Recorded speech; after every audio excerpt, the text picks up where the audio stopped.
Welcome to Child and Elder Abuse, brought to you by allceus.com.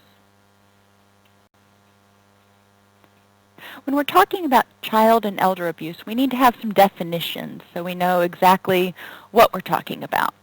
A child is a person less than 18 years old.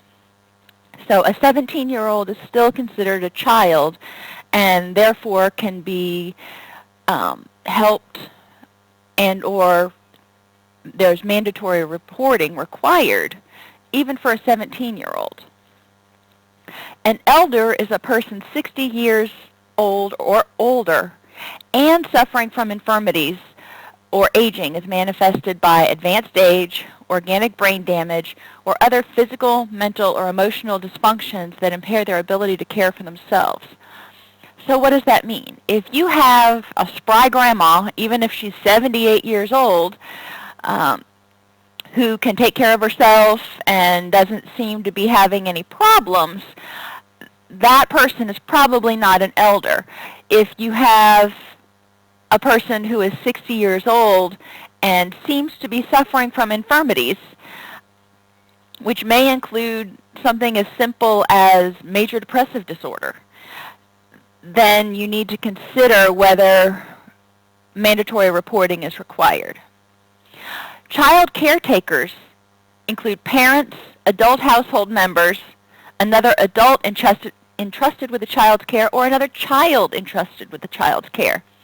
So if you have a 16-year-old who's babysitting for your 2-year-old, that person is still considered a child caretaker and bound by the responsibilities of the child abuse definitions. Abuse is actively encouraging another person to abuse a child or elder. So you don't even have to be the one doing it if you encourage somebody else to do it.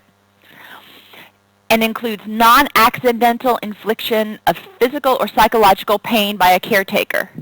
Now, if somebody accidentally hurts a child, that's not abuse. But there's an element of intent that you need to consider. Physical indicators of abuse include bruises and welts or injuries in various stages of healing on multiple body surface areas. That whole, I fell down the stairs, I walked into the door, I got hurt playing soccer, whatever. Really look at the injuries and see if it jibes with the story.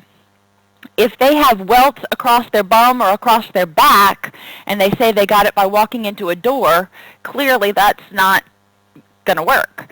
If they have burns from, say, scalding water or something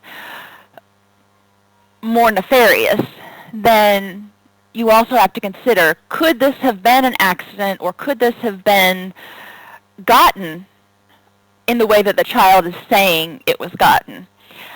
And children tend to be pretty bright when it comes to reporting these things, and they may actually tell you something that doesn't make any sense in order to get your spidey sense going, because they don't want to rat out their parent. They're afraid, so they give the party line of whatever they're supposed to say has happened, but they don't do it in a believable way, or they tell you something that just doesn't make any sense. I accidentally stepped on a campfire. That's how the bottom of my feet got burned. Yeah, no. I think I'd really want to look into that.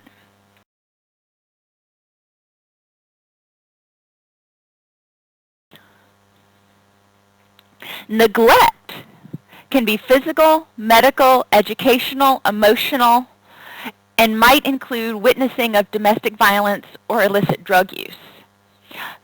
Physical is pretty obvious. If you fail to provide food, water, shelter, that's considered neglect. Lack of appropriate supervision is also considered neglect. If you leave a 4-year-old alone while you go up to the grocery store for an hour, that's neglectful. Neglectful medical care is failure to provide necessary medical or mental health treatment. This can be argued based on religious values and cultural values, what is necessary medical or mental health treatment. So there's a fine line, and I would really encourage you to seek supervision and or consultation when you're trying to figure out whether especially mental health treatment has been withheld. Educational neglect. That's one we don't often think of, but we're seeing it more and more as homeschool becomes more mainstream. And I homeschool my children, so I don't have, obviously, an issue with homeschooling as long as there's schooling going on.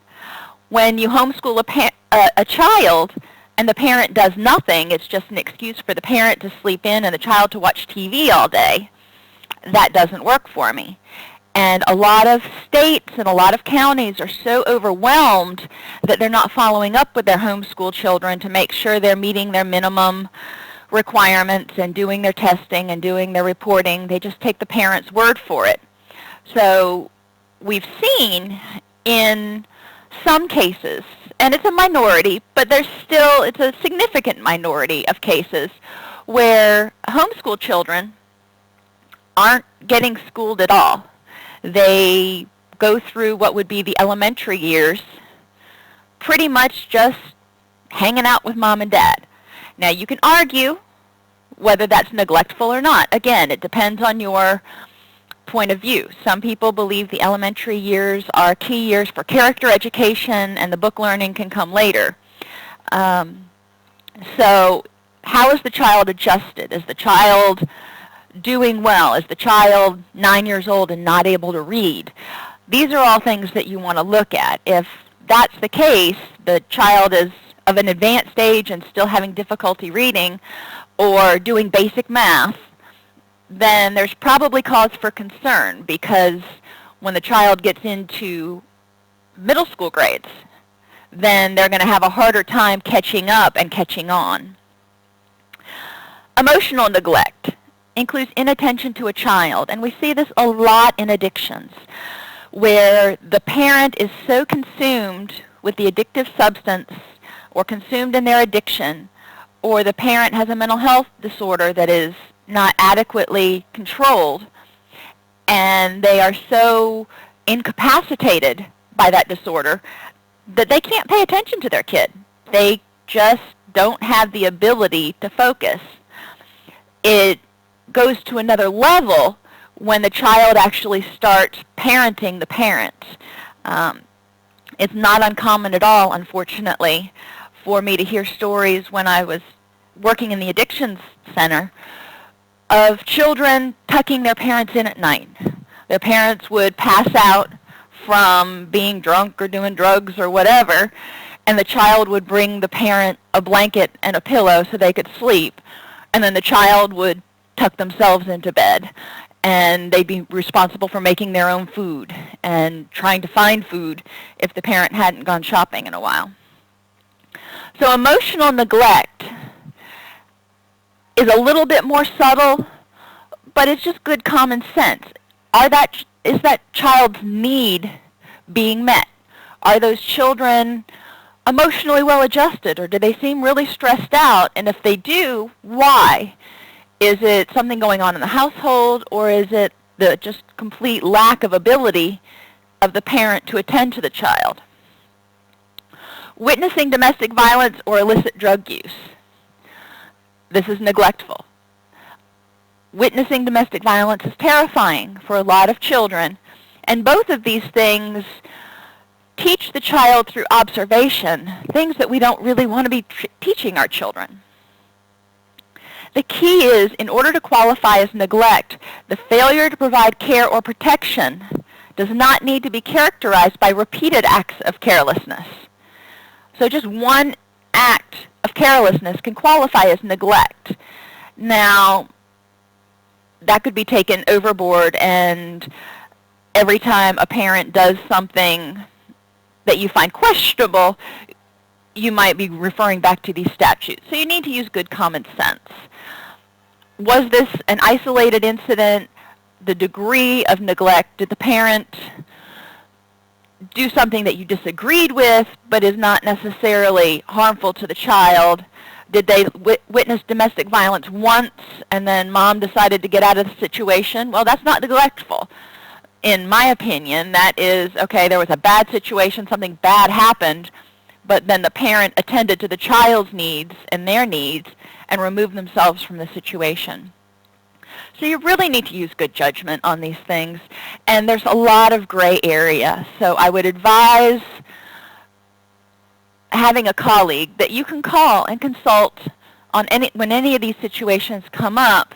That way you don't get caught not reporting something that you should have reported, and you don't spend all your time reporting things that don't need to necessarily be reported.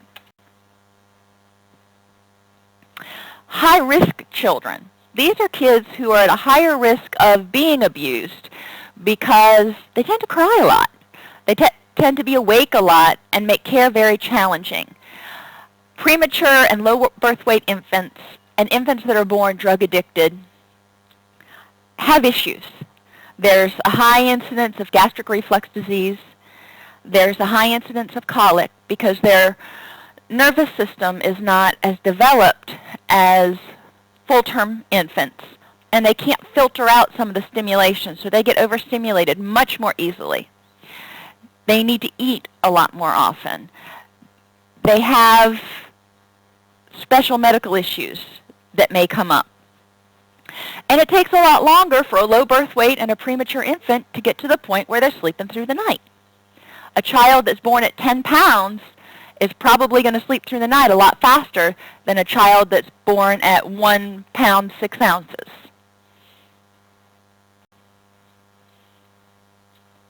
Signs of emotional abuse in a child include extremes in behavior such as overly compliant or overly demanding behavior, extreme passivity, or extreme aggression. All children go through extremes. They test their boundaries. But this is a consistent pattern of behavior. If a child is very overly compliant all the time, or very demanding all the time, or most of the time, consider that it might be a sign of emotional abuse. It also just might be a sign of that's the way the parents parent and tend to let the child be more demanding than maybe you would prefer. So again, it's a judgment call. Other signs include being inappropriately adult or inappropriately infantile. If you've got an 8th grader sucking their thumb, or rocking or head banging, inability to self-soothe, or the child acts far too adult, consider that there may be some emotional abuse going on. Children need structure, children need boundaries, and children need to know what's expected of them, but also how they can behave. Kids need a chance to be kids. So a child who is in 5th grade that's acting like a 20-year-old is going to concern me. If the child has attempted suicide, it's a big indicator that there may be something going on. Number one, there may be some major depressive disorder or something else going on that doesn't necessarily mean abuse. But you do have to be aware that if a child gets to the point where they're trying to attempt suicide, there's something going on that needs to be attended to. And if a child reports a lack of attachment to the parent, another judgment call. What does attachment mean? Some families are not huggy, kissy, touchy-feely families. They are more distant. But they can communicate with one another when they need to. So what does attachment mean?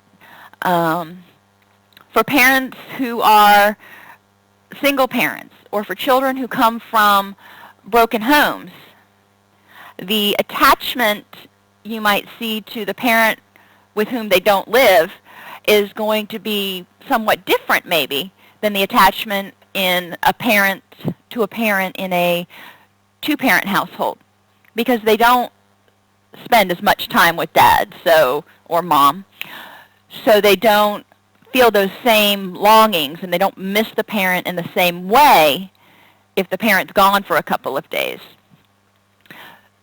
So you need to consider what you're looking at when you're trying to assess how attached the child is to the parent.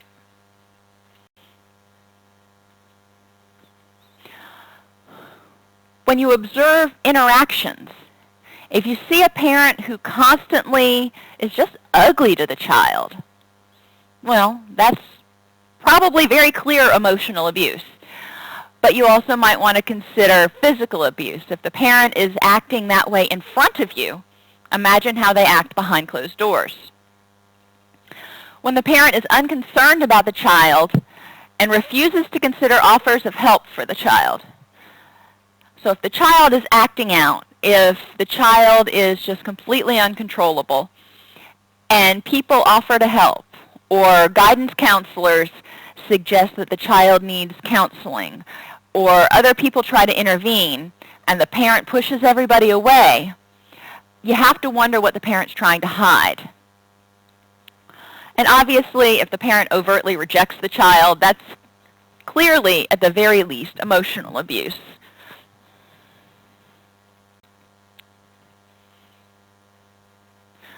With regard to neglect, as we talked about earlier, that's a bit more vague. There's some gray area in there. Children who steal food or money, well, yeah, that can be a sign of neglect. It also can be a sign of a child who doesn't get a lot of candy at home and they want candy. So look at what they're stealing. If they're stealing somebody's hamburger, or if they're trying to get an extra meal at the lunch line, that's one thing. If they are stealing candy from a convenience store, that shows a lack of supervision, but maybe not neglect on the part of the parent to the extent that they're not providing the child with healthy food. When a child lacks needed medical or dental care, immunizations, or glasses. Again, we go back to religious beliefs, cultural beliefs, and general standards of quality of life. Immunizations are a big controversy because some people really have an aversion to immunizations based on their belief that it causes autism, based on their belief that it causes all kinds of other things, or their religious beliefs. Dental care is a pretty broad range of what's going on. Now, if they have 5 rotted out black teeth still hanging in their head, that's probably pretty obvious that they need dental care. You also have to ask yourself at that point, though, is the parent trying to get dental care but they can't? And that sounds unbelievable, but working in the community that I worked in, even if there was an imminent problem for the child, sometimes there was no way to get them into a dentist because there weren't dentists that would take that person's insurance, or that person had already been to that dentist and hadn't paid their copay, so they weren't able to see the dentist again. There may be more issues than meet the eye when you're looking at whether a child is getting needed dental care. Now, medical care, if they present at an emergency facility, my understanding is they have to be treated, regardless of their ability to pay at certain hospitals. So the medical care is something that's a little bit more clear-cut if the child has something that clearly needs medical attention. If the child is consistently dirty and has severe body odor. Now again, I'm a parent, I have a 9-year-old son, and I still have to periodically remind him that when he washes his hair, he needs to use soap. He goes out and he gets dirty. Now, does he bathe every day? Yes. Does he occasionally, or more often than not, especially in the summer, stink by the end of the day? Yes. But you want to look at if the child is presenting to school at 8 in the morning and stinks. If the child clearly hasn't taken a bath in days. If the child is starting to get yeast infections or their bum's itching a lot. You need to look at all these things to figure out, what's going on, and is this child just not bathing well, or is this child not being bathed? Lack sufficient clothing for the weather. Depending on where you're at. If you're looking at a child in Minnesota and they're showing up to school in the middle of winter without a coat, that's a problem. We are going through this year, in 2009, an unusually cold winter season for Florida. So we're seeing a lot of children going to school with layers on, but a lot of kids don't have what you would consider a, quote, heavy winter coat, because it only gets down into the teens in this part of Florida maybe once every 8 or 10 years. So it's been sort of a culture shock for a lot of these kids, and a lot of parents don't know how to layer and don't know how to dress their children in order to keep them warm, because they haven't had to deal with that as much. So it's a judgment call. Obviously, if it's clear, if the child's showing up in short sleeves and shorts every day and it's 30 degrees outside, there at least needs to be a discussion with the parent. Some parents believe that if the child insists on dressing that way, then let them experience the natural consequences and be cold. There's a fine line between experiencing natural consequences and neglect, because you don't want the child to get pneumonia. Maybe letting them experience it once, but if it's a habitual thing, then the parent probably needs to at least be talked to about kind of what's going on and the child's safety. If the child or the parent abuses alcohol or other drugs, it's a sign that there's neglect. And if the child states that there's no one at home to provide care, latchkey children, as they came to be called in the, I guess, early 80s, there are a lot of children who go home after school and are home for 2 or 3 hours by themselves until mom or dad get there. So again, it's a judgment call to a certain extent regarding the situation. If you've got a third grader going home and staying by themselves, that's a much different situation than an 8th grader going home and staying by themselves. If you've got a 10-year-old going home after school and staying by themselves, but there's a neighbor watching, or they are expected to go home and put their stuff down and then go over to the neighbors, is a judgment call. Technically, the children aren't supposed to be left alone until they're 14. Most parents, most families don't even know that statute. I can't even tell you what statute that is, but it's one of those guidelines. 14 is supposed to be an average age, which is obviously your first year of high school. Many, many children stay at home before that. How competent is the child does the child call and check in with their parent when they get home? Does the child know how to call 911? Is there somebody, a neighbor, not a neighbor 2 miles away, like a neighbor next door, that can help the child out if something happens? That's one of those sticky areas. Now, if the child is staying home alone at night, all night, that's also a different issue.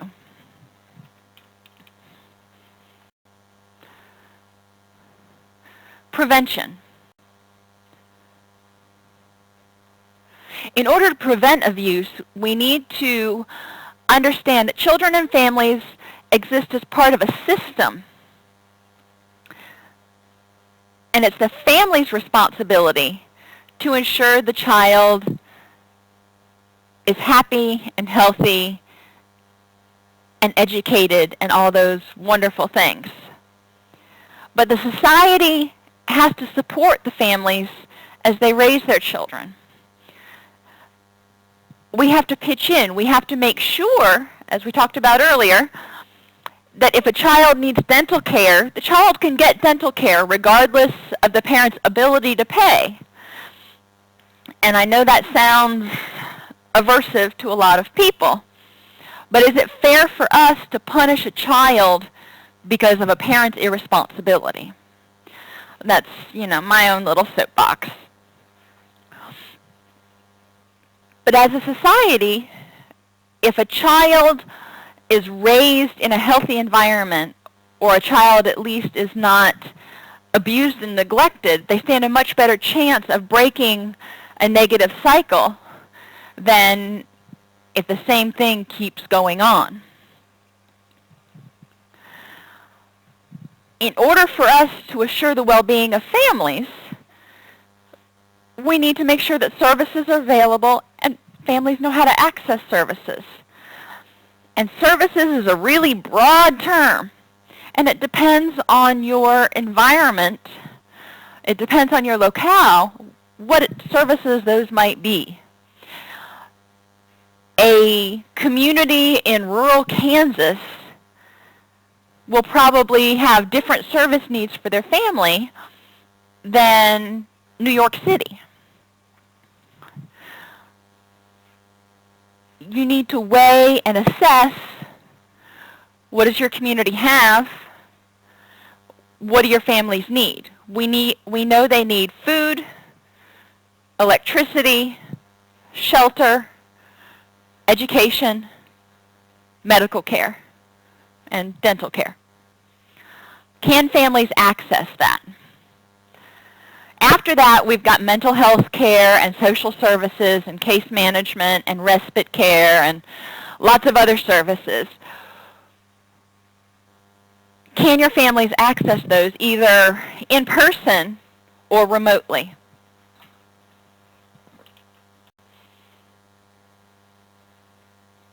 Primary prevention activities need to be directed at the general population in order to stop abuse before it occurs.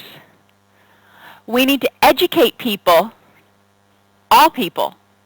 By the time the abuse is happening, once you're trying to intervene, it's a lot harder to stop. So we need to educate families. We need to educate young people before they start having families about what maltreatment is, about what services are available, about how to have a healthy family. Services need to be available to all members of the community. And they need to raise awareness not only of the general public but also of service providers. If you've got a mental health agency, it is most beneficial if they operate from a biopsychosocial perspective and really work to try to assist families in accessing all of the needed services instead of just treating the mental health piece of the pie. Universal approaches might include public service announcements on TV, on the radio, parent education programs and support groups, family support and family strengthening programs. A lot of these things can be achieved through programs at your local library, through public service announcements, through informational flyers at pediatricians' offices, informational flyers, if you can get them, to allow you to do so at places where families frequent, parks, shopping places, Walmart, Target, various grocery stores. Help families be able to have access. If in a grocery store there was a fact sheet by the Pampers, that might be a place to provide information for parents of young children. In the produce section, you might be able to provide information about healthy nutrition. The internet is also a wonderful place to have informational websites, but it's important to pare down everything that's out there, because anybody who's ever gotten on the internet knows you can get lost in web la la land very easily and find a lot of conflicting information. So if there's a site that pares it down to these are the bare essentials, this is what you need to know, it's much more helpful to parents seeking information. Secondary prevention activities focus on your high-risk populations, your teenage parents, your parents who are recovering from an addiction, your parents with mental health disorders that may or may not be under control, your parents of children with low birth weight infants, poverty, and parents with children with disabilities, including autism, mental retardation, physical disabilities. All of these things just add extra stress to the parents, so they need potentially additional assistance if they don't have the social support available to them through family or other services. It's also helpful to target services to neighborhoods that have a high incidence of any or all of these risk factors. In Florida, it's called Section 8 housing. This is housing that is provided, generally it's like $50 a month for the apartment, and you have to meet certain income guidelines in order to qualify for this. But people who live in Section 8 housing tend to be impoverished. Does that mean they're bad parents? Definitely not. It does mean they may have less access to services than someone who makes $150,000 a year. So targeting your prevention efforts to these areas might be most beneficial.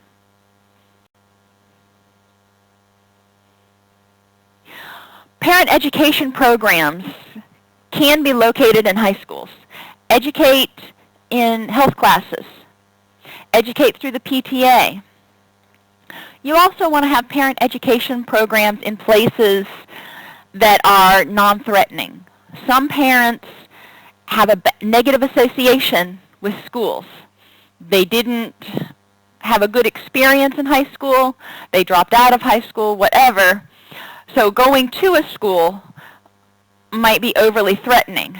So libraries are a good place. Community centers are a wonderful place to host parent education groups. Parent support groups are helpful. But it's also helpful to kind of name it something other than support groups, because a lot of people get offended when they feel like you're implying that they can't do something on their own.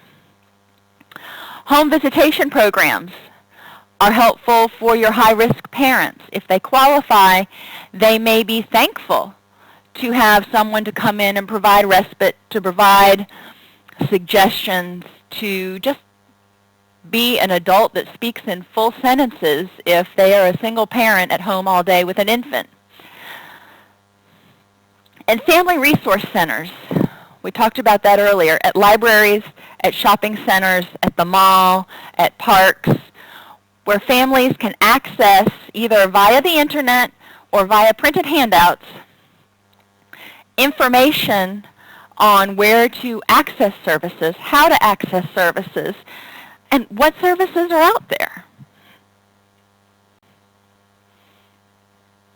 Tertiary prevention activities focus on families where maltreatment's already occurred. This is when you're stepping in to try to reduce the amount of harm that's been done to the child and or the family, and often involves working with the Department of Children and Families, or whatever it's called in your state, a 24/7 intensive family preservation program with parent mentors, parent support groups, and mandatory counseling.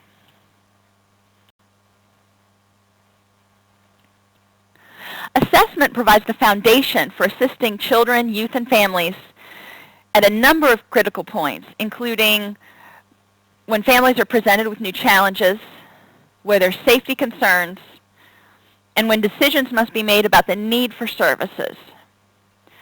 Okay, well, that's all well and good, and that's all on the slide, but why do we care? A thorough assessment is your key not only to helping people qualify for services, but also helping to determine what services might be helpful. Assessment needs to be redone periodically, not necessarily a full-blown 2-hour mega assessment, but there do need to be periodic reassessments in order to find out if there are life changes going on, if there are new challenges going on. As the family changes, as the family accesses services, as the family grows, they're naturally going to have new challenges because that's the way a system works. They've got to readjust their boundaries, readjust their way of doing things, and there will be little bumps in the road. And assessment will help you figure out when those are occurring and what's occurring. The core values in a family-centered assessment focus on ensuring the safety of the family and recognizing and building on their strengths. All families have strengths. No matter how dysfunctional the family seems, all families have strengths. So you want to help them identify those strengths and empower them to improve upon those strengths and create a climate where they're free to make decisions and develop skills. Yes, they've got strengths, but they've also got weaknesses. So if those strengths cannot fully meet their needs, empower them to develop new skills. They developed these other skills before you were even there, so we know they can develop skills. They have the power, they just need the tools. And once you provide them the tools, families have the ability to implement them. They just need the support. When providing those tools, though, it's important to remember that not all tools are appropriate for all families. So consider the situation. Consider the culture of the person, consider their religious beliefs, and consider any extraneous factors like mental health issues, substance abuse issues, prior abuse issues on the part of the parent. Was the parent abused as a child?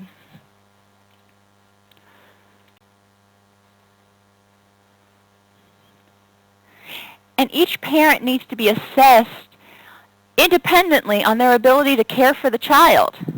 Do they know how to care for a child? Do they know what a child needs? Do they have any clue what it means when an infant starts crying? Do they have the ability to encourage the child? Do they know what adequate supervision is at a given age? A lot of parents that get into a situation where they need assistance, we find don't have these tools. It's not that they're trying to be neglectful. A lot of parents just don't know any better. That's how they were raised, and they don't know how to do anything differently. So educating them in the areas where they're weak about what is necessary and working with them in developing a sense of who they are as a parent will help greatly in getting them to internalize some of these skills. When you're triaging families, you want to look at intact families, family preservation, out-of-home care, and by permanency goals. Intact families don't have a parent who has been removed from the family. Family preservation means trying to keep a family together where abuse has occurred. Out-of-home care, the child has been removed from the care of the parent. And you also want to look at permanency goals. If there is no goal to reunite this child with this family, your approach to what's going on is going to be much different than if there's a goal in 6 months to reunite the family. During the discovery process, you want to look at the next steps the client can take. and take into account what the family is dealing with right now. What's going on? How did we get here? And where are we going next? Keep it simple. Write it down, use everyday language, and don't put too many goals in front of the parent or they're going to get overwhelmed. You want to get them from point A to point Z eventually. But right now, initially, just focus on getting them to point B. What is the very next baby step they need to take?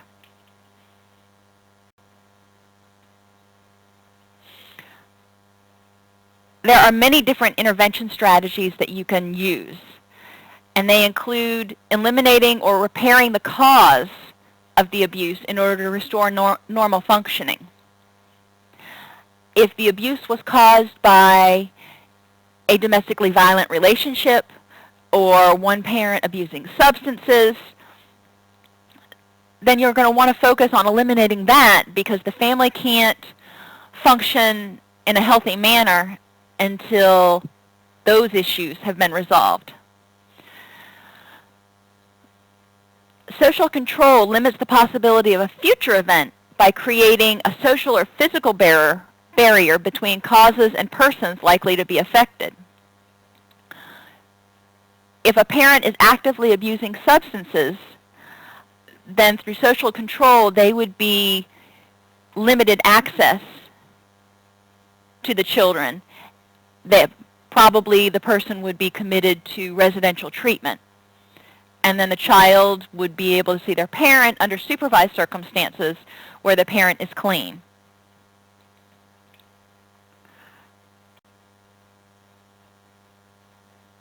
Intervention can't occur unless we identify the problems. So it's important for people to report suspected maltreatment. As we've talked about earlier, as clinicians, it's important for us to also use good judgment and report when it appears a report is necessary, and consult, because there are certain times where it's questionable. Some people would say, even if it's questionable, make the report.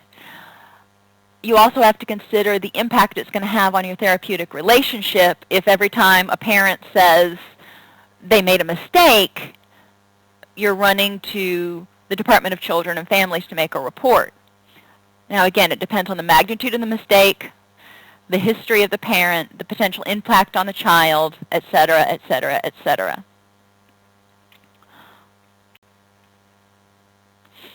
Mandatory reporters are required by law to make a report of child maltreatment under specific circumstances, and that's mandated in all states. What differs between states is who's a mandatory reporter. Members of the clergy, domestic violence workers, probation, parole, police, counselors are frequently mandated. Some states also require commercial film or photography processors. Now, obviously, this is for ritualistic abuse or sexual abuse, child pornography, those sorts of things. Make sure that you know who's a mandatory reporter. With regard to the caretaker, it's important to strengthen their attachment to the child and their desire to nurture the child. Parents who aren't attached don't have a desire to nurture a child. It's just kind of that kid.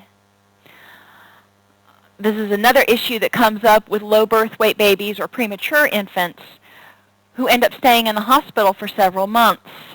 That initial bonding time between parent and child can be compromised depending on the situation. Some infants are so ill when they're born that they cannot be held or touched for months. And that can be devastating to the bond between parent and child. Not always, but it can be. Even after that period, when the child can be held and nurtured, if the parent relies on the nursing staff to be the full-time nanny, it can have a negative impact on the relationship between the child and the parent. So it's important to reestablish their attachment to the child, and if they have difficulty, recognize the reasons they're having difficulty. Are they afraid of loss? Have they had a child pass away on them? Have they had children taken away by the Department of Children and Families? What is preventing them from adequately forming an attachment bond with this child? And you want to encourage them to develop a strong support system. That could be in church, that could be in social organizations, that could be in their neighborhood, that could be within their family. It's a good goal to have 5 resource people that they can call on in times of distress. With regard to the children, older children are less likely to be abused and or are less likely to stay in the family if they're being abused. 3-year-olds don't have a choice. And older children are able to communicate a whole lot better what's going on, find an adult they can trust, and make a report. If the child is generally in good health, unfortunately generally attractive and easygoing, they're going to be less at risk of being abused. If you have a sickly, ugly child who is extremely demanding, those children tend to be abused more. Unfortunately, that's what the evidence plays out. And if children have relationships outside the family, they are much less likely to be abused. Why is that? Well, because they have contacts outside the family. If the family is abusive, they're going to tend to isolate the child. So if you see that the child is playing football and involved in outside activities and has friends at school, that's a good sign. That doesn't mean all is well, but it's a good sign.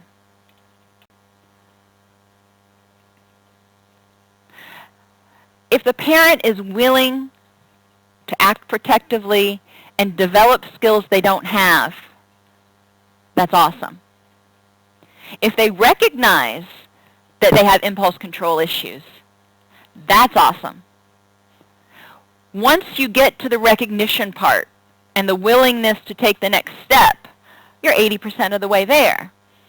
At that point, it's a matter of providing them the tools to be successful.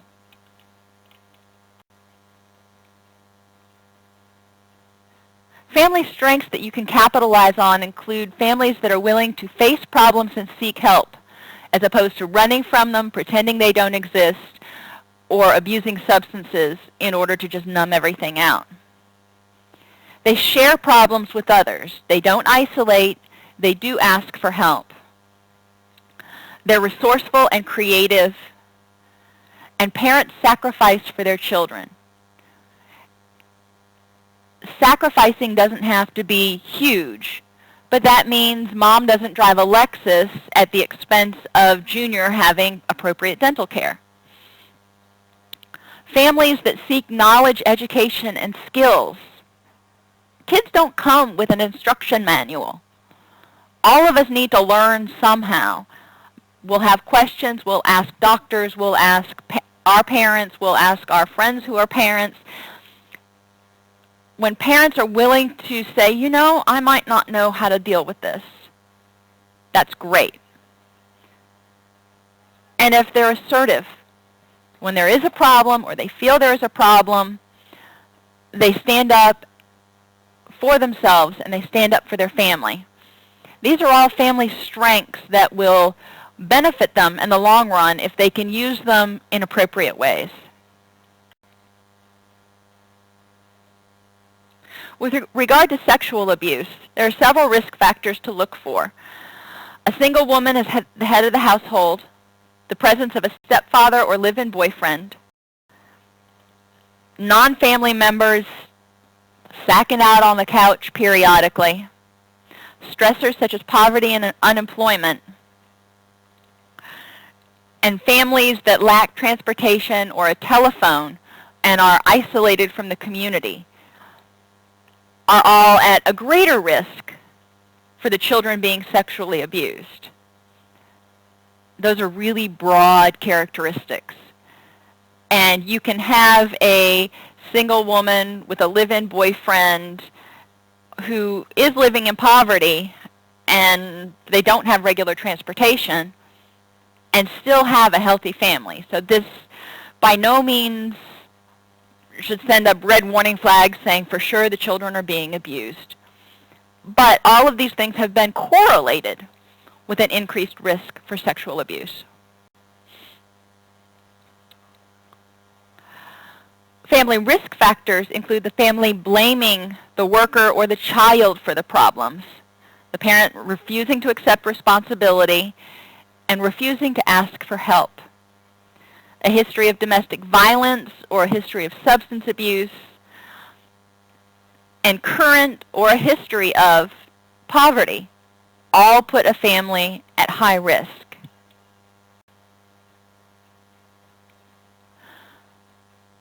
Other things you might want to consider are, again, whether the family is isolated, whether the family has social support. Social support is the #1 buffer against stress, and stress is one of the biggest causes of child abuse. So if we can mediate the stress, chances are we will also mediate child abuse. When you're working with the family, create goals that are concrete, specific, observable, and small enough. Don't create goals that are going to take 6 months to achieve. Create something the family can achieve, at least sub-goals, that the family can achieve in a week or 2 weeks. But the goals have to be important to the client. Now, whether the particular goal is important to the client or finishing the case plan is important to the client, you can frame it in a way that makes it something that is important to the client. Some things the client is just not going to agree with or not going to want to do, but it's required by the court. That's when you pull out your case plan card and you say, well, you know, I understand your aversion to this, but this is required by the court, and if you want to get off the case plan, you're going to have to do it. And once your case plan's finished, then you can decide, once you're off papers, you can decide how you want to live your life within reason. If the goals focus on creating something or the presence of something rather than removing something, creating positive coping skills rather than stopping abuse, you're going to be more successful. But it can't seem like it's too easy. If it seems like it's too easy or too hard, the family just won't participate in it. So make it seem challenging, but not too challenging. And that's going to differ for each family based on their education and skill level and ability to follow through.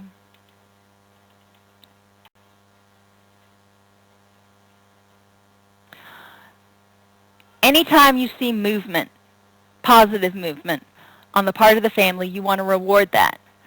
That includes just trying. Even if they don't succeed, okay, well then you'll go back and revisit the goals and see what you need to do to tweak the treatment plan to make it work for the person. If they're participating, they're showing up to group and they're actually participating, that's wonderful. If they're following through, they say they're going to do X and they do X. And they're dependable in when they do it. It's not just, every 5th time they say they're going to do something, they do it. They regularly follow through with what they say they're going to do. And they're making progress, no matter how slow, they're making progress on their treatment plan. All of that is movement, and all of that needs to be rewarded. In a family-centered practice model, preservation of the family is paramount whenever possible, and that's not always possible. But you do want to focus on, at the very least, preserving children's connection to their culture, their community, and any positive relatives.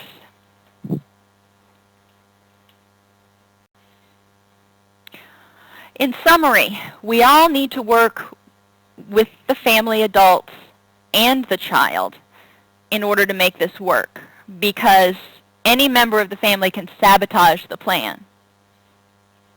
And even though the family may become functional, if there has been abuse, the child will likely have issues to deal with either now or in the future. And preparing the family for what signs to look for that indicate that something may be surfacing for this child is very important before closure. Through primary, secondary, and tertiary prevention, we can reduce the impact of current abuse and break the cycle of abuse in families.